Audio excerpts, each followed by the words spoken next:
चांगलं करतोस तू. हे पण तुझा पोरगा मोठा व्हायच्या आधी तू मोठ्या पोरांचे रोल करायला लागा. नाही काय होईल, 2-2 बालकलाकार बघायला मिळतील ना. माझी. आजी आजी आजी तो नुकताच जन्माला आला आता, ठीक आहे, आणि मी त्याला त्याच्या मनासारखं जगायला सांगणार आहे. त्याचं करिअर तो करेल, मी ऍक्टिंग करतो म्हणे, त्यांनी पण ऍक्टिंग केली पाहिजे असं काही नाही. थांब.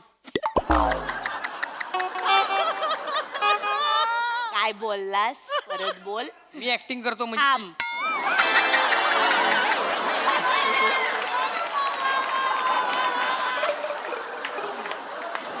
बेटा इकडे ये बाळा. पहिली 3 शब्द बोलताना तुला लाज नाही वाटत?